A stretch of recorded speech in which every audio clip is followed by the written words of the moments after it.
할렐루야. 우리 주님의 선하심을 찬양합니다. 오늘도 주의 보호하심과 주님의 그 만지심과 주님의 회복하심이 모든 할렐루야 공동체와 직장과 사업터와 학업 가운데 충만하게 임할 것을 우리 주 예수 그리스도로 축원드리고 선포합니다. 오늘 함께 믿음으로 바라보며 함께 예배하며 이 아침 시작하기 원합니다. 10월 7일 목요일 아침 예배 성삼위 하나님께 올려드립니다. 우리 다 함께 사도신경으로 신앙을 고백하며 이 아침을 시작하기 원합니다. 전능하사 천지를 만드신 하나님 아버지를 내가 믿사오며 그 외아들 우리 주 예수 그리스도를 믿사오니 이는 성령으로 잉태하사 동정녀 마리아에게 나시고 본디오 빌라도에게 고난을 받으사 십자가에 못 박혀 죽으시고 장사한 지 사흘 만에 죽은 자 가운데서 다시 살아나시며 하늘에 오르사 전능하신 하나님 우편에 앉아 계시다가 저리로서 산자와 죽은 자를 심판하러 오시리라. 성령을 믿사오며 거룩한 공예와 성도가 서로 교통하는 것과 죄를 사하여 주신 것과 몸이 다시 사는 것과 영원히 사는 것을 믿사옵나이다. 아멘. 오늘 하나님의 말씀은 에스겔 30장 10절부터 26절까지입니다. 에스겔 30장 10절부터 26절까지입니다. 주 여호와께서 이같이 말씀하셨느니라. 내가 또 바벨론의 느부갓세 왕의 손으로 애굽의 무리들을 끌으리니 그가 여러 나라 가운데 강포한 자기 군대를 거느리고 와서 그 땅을 멸망시킬 때 칼을 빼어 애굽을 쳐서 죽임당한 자로 땅에 가득하게 하리라. 내가 그 모든 강을 마르게 하고 그 땅을 악인의 손에 팔겠으며 타국의 사람의 손으로 그 땅과 그 가운데 있는 모든 것을 황폐하게 하리라. 나 여호와의 말이니라.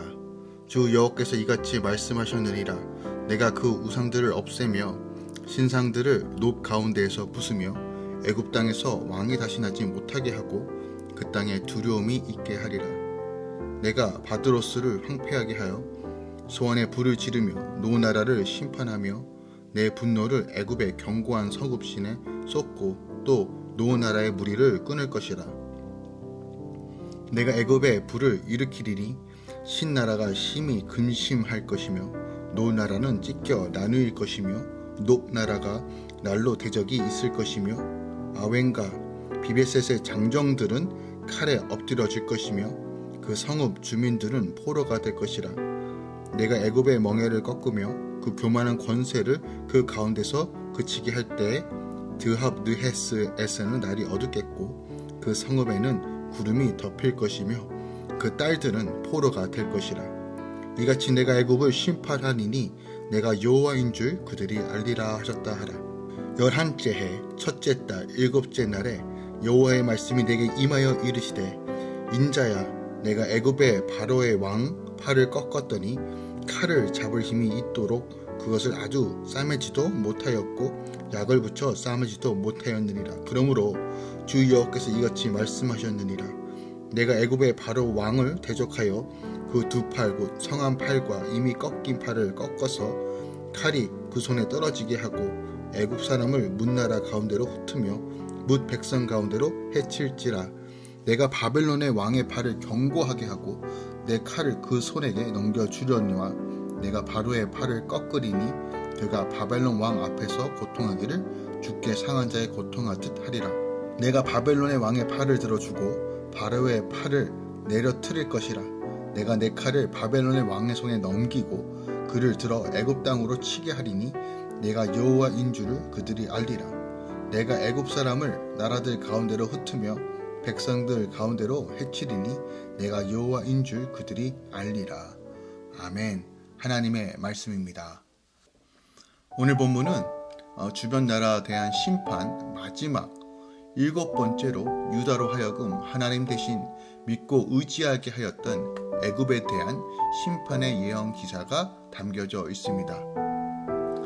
오늘 본문은 애굽에 대한 예언 중 가장 늦은 BC 571년 1월 1일에 주어진 계시로서 두로 심판 집행에 대한 보상으로서 바벨론의 애국 정복 허락 예언을 보도하고 있는 29장 17절에서 30장 19절에 이어 여호와의 개입에 의한 바벨론 왕의 애굽 왕과 백성 심판 예언을 보도하고 있습니다.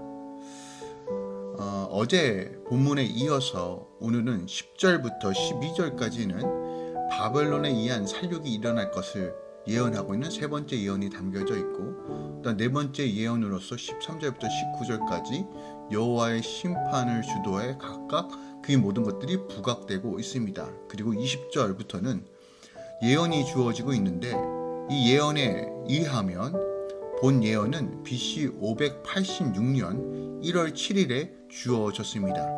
이는 예루살렘이 함락되기 약 3개월 전으로서 본 예언은 이때에 주어진 것입니다. 절별로 조금 더 살펴보겠습니다. 먼저 10절부터 13절까지는 어떤 내용이 담겨져 있냐면요. 애굽은 작고 약한 나라가 아니기에 강대국 바벨론의 군대를 할지라도 쉽게 공략할 수 없었습니다. 하지만 이 전쟁의 주관자이신 하나님이 바벨론 왕 느부갓네살의 손으로 친히 애굽을 심판하십니다. 애굽의 젖줄이며 번영의 상징인 나일강을 마르게 하고 수도인 놉에서 우상과 신상을 부숴 다시는 스스로 신이라 하는 바로와 같은 왕이 나오지 못하게 하십니다. 우리가 방패 삼아 섬기는 나일강 같은 풍요와 가족, 신화, 돈과 성공 등이 모두 놉 가운데 있는 우상과 신상들입니다. 나의 나일강 물이 다 마르고 돈과 가족, 우상이 산산이 깨진 뒤에야 비로소 우리는 두려움 속에서 겸손하게 하나님을 찾고 그분을 알아가게 된다는 것이죠. 14절부터 19절까지는 하나님이 심판하시고 분노를 쏟으시라는 말씀하신 바드로스, 소안, 신, 놉, 아웬과 비베셋, 드하느헤스 모두 애굽의 정치, 경제, 군사, 종교적 가치를 지닌 주요 성읍들입니다. 하나님은 그분을 거스리고 수많은 우상을 섬기면서 자기의 부유함을 의지한 애굽의 모든 구석구석이 파헤쳐지리라 라고 말씀하십니다. 내가 의지하며 살고 있는 것이 세상의 풍요든 권세와 권력이든 아니면 육체의 쾌락이든 상관없이 하나님은 우리 삶의 모든 영역에서 제약을 간과하지 않으십니다.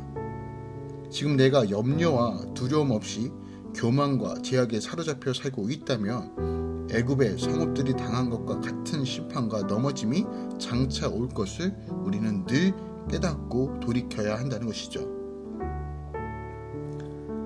20절부터는 여호와에 의한 애굽 왕의 팔의 꺾임과 백성들의 열방 이상 예언을 보도하고 있습니다. 그리고 여호와에 의해 바벨론의 경고함과 바로의 고통과 백성들의 열방 이산 예언을 보도하고 있습니다. 당시 애굽은 군사 경제적 면에서 당대 강국이기에 자신의 강한 팔을 의지해 바벨론에 저항할 수 있었습니다. 하지만 심판을 작정하신 하나님이 애굽 왕 바로의 팔을 2번이나 꺾으시고 침략자인 바벨론 왕의 팔은 견고하게 하셔서 애굽을 반드시 패망하게 하십니다. 교만한 자는 그 강한 팔이 꺾이고 흩어짐을 당하여 이방에 객이 되어 보지 않으면 하나님을 도무지 알 수 없습니다. 그렇게 죽어가는 사람처럼 고통을 당할지라도 그 가운데 낮아져서 하나님을 알게 되는 것이 교만과 부강함으로 범죄하며 하나님을 모르고 사는 것보다 낫다는 것이죠. 그래서 내 대적의 팔을 들어주시고 나의 팔은 내려뜨려 주시는 것이 하나님의 은혜라는 것이죠. 오늘 본문 말씀을 통해서 우리가 좀 더 깊이 묵상해야 될 것이 무엇이 있을까요? 오늘 본문을 자세히 살펴보면요, 나라는 표현이 무려 10번이나 나옵니다. 즉 하나님께서 애굽을 주도적으로 심판하시는 분임을 매우 강하게 이야기하고 계세요. 실로 애굽을 심판하는 주체는 바벨론이 아니라 세상의 주권자이신 하나님이십니다. 그렇습니다. 바벨론은 왕은 단지 하나님의 심판을 대행하는 도구일 뿐입니다. 이처럼 세상 모든 일의 배후에는 하나님의 역사와 섭리가 있습니다. 이 세상 모든 일은 우연이나 인간의 계획에 의해 이루어지는 것처럼 보이지만 사실 그 배후에는 세상의 절대 주권자이신 하나님의 오묘한 섭리가 있습니다. 우리가 이 사실을 인정하고 기억할 때, 범사의 하나님을 인정하고 바라볼 때 하나님의 뜻과 인도하심을 구하는 삶, 이것이 바로 지혜 있는 삶이라는 것이죠. 오늘 본 말씀 계속해서 주님은 내가 여호와인 줄 그들이 알리라는 표현을 통해서 본서 전체에 무수히 강조하고 있습니다. 이 말씀은 우리 삶 가운데 좀 적용해 보길 원합니다. 우리 삶 가운데 여호와를 기억하고 깨닫게 하시며 여호와 하나님만을 집중하도록 만드는 삶, 이것이 바로 우리가 지금 추구해야 될 방향성과 신앙의 자세라는 것이죠. 이런 말씀을 통해 우리는 하나님께서 당신에 대한 바른 지식을 심어주시기 위하여 밤낮으로 또한 상황과 환경과 거룩한 공동체를 통해서 끊임없이 말씀하고 있다는 거예요. 그때나 지금이나 하나님이 하나님 되심으로 선포되는 것이 바로 진리입니다. 그런데 성경 전체의 가르침, 성경에 기록된 모든 사건들은 사실상 하나님께서 당신이 어떤 분인지 알리기 위해 기록한 것이라고도 우리가 이해할 수 있는 거예요. 우리는 이를 통해 하나님을 아는 것이 얼마나 중요한 것인지를 깨달아야 합니다. 무지하면 망합니다. 그리하여 성도된 우리는 이러한 하나님의 뜻을 헤아려 알며 말씀을 접할 때마다 하나님을 알고자 힘써야 합니다. 단순하게 큐티의 수준이 아니라 그냥 그저 말씀을 스케줄 따라 읽는 수준이 아니라 우리 안에 이런 갈망이 일어나길 원합니다. 주님, 오늘 이 말씀이 내 삶 가운데 어떻게 적용해야 할까요? 이 말씀이 실질적으로 어떤 의미와 뜻을 가지고 있고 이 말씀이 주는 힘은 무엇입니까? 내가 하나님의 말씀을 지켜 행하는 갈망과 목마름과 능력으로 충만하게 채워달라고 성령님께 간구하는 것, 이것이 바로 성도의 자세라는 것이죠. 우리가 하나님을 알면 바로 알수록 우리의 삶은 굳건하게 되고 온전하고 의롭고 진실하게 세워질 것이며 하나님의 그 팔복의 은혜가 우리 안에 충만하게 임할 것입니다.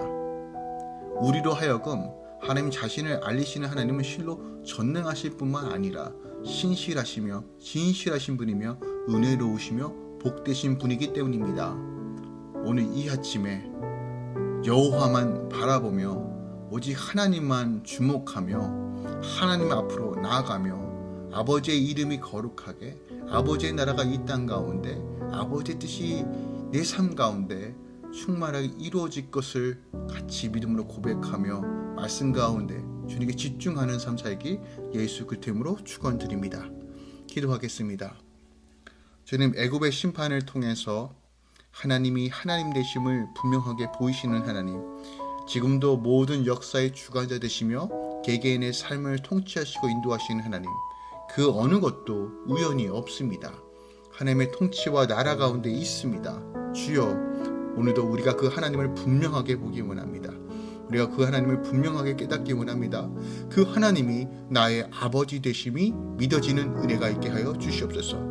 그래서 그 전능하신 하나님께 맡겨드리고 신뢰하며 관계하며 믿음으로 걸어갈 수 있도록 주님 인도하여 주시옵소서.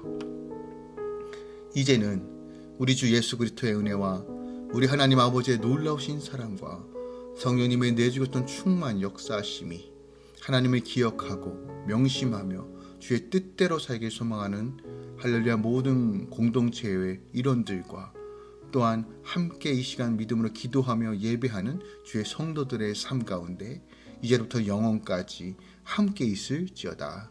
아멘.